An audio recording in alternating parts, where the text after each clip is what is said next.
miracle de Betty Baxter. Écoutez bien.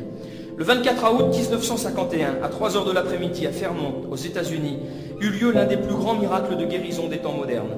Betty Baxter était impotente depuis sa naissance. La déviation de sa colonne vertébrale était telle que la plupart des vertèbres étaient déplacées et s'entrechoquaient. Naturellement, un tel état entraîna la ruine de son système nerveux et s'accompagna d'autres troubles douloureux. Les fréquentes injections de morphine faites dans le but de rendre les douleurs supportables provoquèrent des troubles sérieux du cœur. Les crises cardiaques devinrent fréquentes et il s'y ajouta de continuels maux de reins. Ces troubles généralisés obligèrent le médecin à supprimer les drogues et il déclara à la mère « Voyez-vous, Madame Baxter, les injections deviennent inutiles. Elles n'apportent aucun soulagement à un corps qui s'y est habitué. » Alors s'ensuivirent des années de torture avec leurs nuits sombres et leurs journées de lente agonie. À l'âge de 12 ans, Betty fut renvoyée de l'hôpital comme incurable et rentra chez elle pour mourir. Le verdict du docteur sonna comme un glas aux oreilles du père effondré. « Monsieur Baxter, nous ne pourrons jamais débrouiller ce tas d'os dans le corps de Betty. Ramenez-la à la maison et qu'elle soit aussi heureuse que possible au milieu des siens. » De retour à la maison, après mon séjour à l'hôpital, déclarait Betty plus tard en témoignant, mon état de santé alla en s'empirant. Les souffrances du passé n'étaient rien en comparaison de celles que j'endurais après mon retour à la maison. Les douleurs agirent alors sur ma vue et me rendaient aveugle pendant des semaines, sourde pendant des semaines, puis brusquement incapable de parler. Ma langue enflait subitement et se paralysait. Je me sentais comme saisi par une puissance mauvaise qui cherchait à me faire mourir. Des grosseurs comme la moitié d'un œuf d'oie se formaient d'une extrémité à l'autre de la colonne vertébrale. À l'âge de 15 ans, son pauvre corps était tellement déformé que lorsque son père essayait de la tenir quelques instants debout, elle n'était pas plus haute que son petit frère de 4 ans. Ses bras étaient paralysés des épaules aux poignets, sa tête penchait en avant et son menton touchait sa poitrine. Elle était obligée d'aspirer l'eau à l'aide d'un petit tube car il lui était impossible de lever la tête. Un jour, et quel triste jour quand tout espoir semblait évanoui, le papa de Betty s'assit au bord de son lit et soulevant dans ses mains le frêle corps paralysé,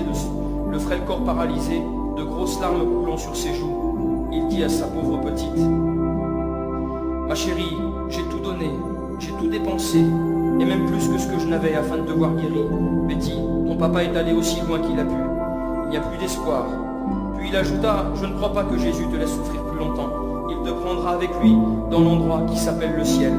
Quand tu y seras, veille pour voir tous ceux qui y arrivent. Un jour, Betty, tu verras arriver par la porte ton papa aussi. Ce ne sera pas long. Le docteur dit que tu partiras bientôt. » Cependant, à l'arrière-plan de ce sombre tableau brillaient 3 lumières. L'une, c'était la foi vivante de Madame Baxter, animée d'une confiance inébranlable dans la puissance toujours la même de Jésus-Christ. Elle priait souvent avec Betty, lui répétant que Dieu était capable de guérir son corps. La seconde étoile dans ce ciel obscur d'une telle épreuve était la conversion de Betty.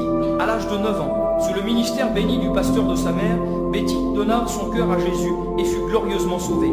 Dans sa joie enfantine, elle déclara au pasteur qu'un jour, elle deviendrait chrétienne évangéliste. Plaçant gentiment sa main sur la tête de l'enfant, l'homme de Dieu demanda pour elle la bénédiction du Seigneur. Plus tard, il dit aux parents, ne permettez jamais que cet enfant abandonne ce qu'elle croit être un appel de Dieu. Je n'ai jamais vu un enfant de son âge atteindre un tel degré spirituel. La troisième lumière, semblable à un rayon de soleil, était la présence sensible et la voix audible de Jésus dans la chambre où couchait Betty. Parfois, se trouvant seule, la fillette entendait des pas légers près de son lit. Pour commencer, elle s'était demandé si sa maman n'était pas discrètement entrée sans qu'elle s'en soit aperçue. Puis elle entendit une voix douce qui n'était ni celle de son père, ni celle de sa mère, et encore moins celle du docteur. C'était Jésus qui lui parlait et l'appelait doucement. « Betty, Betty, Betty. » Au troisième appel de son nom, l'enfant répondit « Oui Seigneur, reste ici et parle avec moi un peu, je suis si seule. » Betty dit que le Seigneur restait et parlait avec elle. Parmi les paroles que le Seigneur lui avait dites, une en particulier fut gravée dans son esprit. « Betty, je t'aime. Rappelle-toi, mon enfant, que je ne t'abandonnerai jamais, je ne t'oublierai jamais. » Le ravissement apporté par cette sainte promesse fut ce qui soutint l'enfant torturé par l'infirmité pendant les années de son martyre.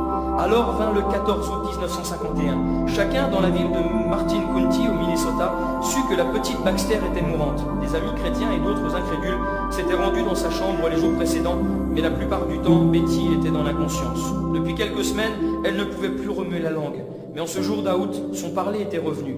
Le ciel semblait étrangement descendre sur elle, et l'enfant mourante était contrainte de prier comme elle ne l'avait jamais fait auparavant. Voici comment elle priait, tandis que les larmes coulaient sur son pauvre visage, profondément marqué par la souffrance. « Seigneur, je vais te dire ce que je ferai. Je ferai une marche avec toi. Jésus, si seulement tu me guéris intérieurement et extérieurement, j'irai parler de toi chaque soir jusqu'à l'âge de 90 ans si tu le veux, Seigneur. » Puis de nouveau, elle suppliait, « Seigneur, je ferai plus que ça. Si tu me guéris et que je puisse marcher et me servir de mes bras, et que je sois forte et normale comme les autres enfants, je te donnerai toute ma vie. Je n'appartiendrai plus à Betty Baxter, mais je serai à toi et à toi seul. » Et dans le silence qui suivit ce vœu, Betty prêta l'oreille pour entendre la réponse du ciel. Elle vint. Jésus parla de façon audible. Il dit, « Je vais te guérir entièrement dans l'après-midi du 24 août à 3 heures. » Quelques instants après, sa mère entra dans sa chambre, le visage rayonnant, et lui dit que Jésus lui avait révélé que Betty allait être guérie le dimanche 24 août à 3 heures de l'après-midi. Avec une foi simple, dans l'attente de la guérison, Betty demanda à sa mère de lui acheter une paire de chaussures et des vêtements, afin qu'elle puisse l'accompagner à l'assemblée du soir, le soir du dimanche de sa guérison. Depuis sa plus tendre enfance, pourtant, Betty n'avait porté ni chaussures, ni vêtements, à l'exception de son pyjama. Ce même après-midi, Madame Baxter lui acheta une vraie paire de chaussures, de cuir et une jolie robe. Enfin, ce fut le dimanche 24 août. Madame Baxter avait invité quelques amis intimes, leur donnant rendez-vous vers 14h30, afin d'attendre ensemble l'heure fixée par le Seigneur. Le pasteur avait également été invité, mais éloigné par un voyage d'affaires à Chicago, il n'avait pu être présent. Les invités commencèrent à arriver vers 14h, donc une demi-heure avant l'heure fixée par Madame Baxter. Ils sentaient tous que quelque chose allait se passer, allait se produire cet après-midi-là. À 14h45, Madame Baxter transporta l'enfant impotente et déformé du lit dans un grand fauteuil et cala son frêle corps avec des oreillers.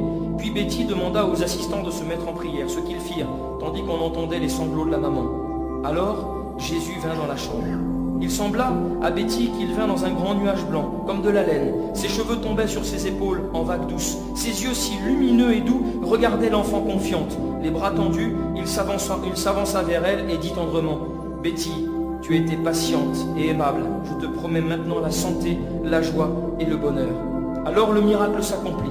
En l'espace de 10 secondes, Betty sentit des mains chaudes et vibrantes toucher son cœur, sa colonne vertébrale et son estomac. C'était comme un courant électrique traversant son corps. On entendit le craquement de ses os. Soudain, Betty se raidit, se dressa sur ses pieds et bondit hors de son fauteuil, complètement guérie. Courant vers sa mère, elle s'exclama, « Maman, regarde et vois, les bosses sont partis !» Très excitée, Madame Baxter fit courir ses mains de haut en bas vers la colonne vertébrale de sa fille et dit, « Oui, elles ont disparu, j'ai entendu les os craquer et se déplacer. Betty, tu es guérie, loué soit son nom !» Oui, Betty fut guérie parfaitement en 10 secondes. Ce même soir, habillée et chaussée à neuf, elle alla avec ses parents au Granada Gospel Tabernacle et témoigna aussitôt de sa guérison miraculeuse.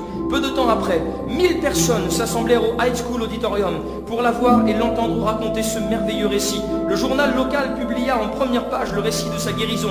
Aujourd'hui, Betty, devenue Madame Donthelt, mère d'un petit garçon, voyage avec son mari, pasteur évangéliste, dans toute l'Amérique pour répondre aux centaines d'invitations des églises. Des auditoires évalués quelquefois jusqu'à 14 000 personnes pendant un seul service viennent écouter le miracle de ce récit du XXe siècle. Il arrive que 300 à 500 personnes se donnent à Jésus pour le salut après avoir entendu le témoignage de Betty. Amen. Gloire à Dieu. Y a-t-il quelque chose d'étonnant venant de la part de l'Éternel? Non, il n'y a rien d'étonnant. Croyez-y fermement que rien n'est impossible à Dieu et que tout est possible à celui qui croit simplement. On prie le Seigneur.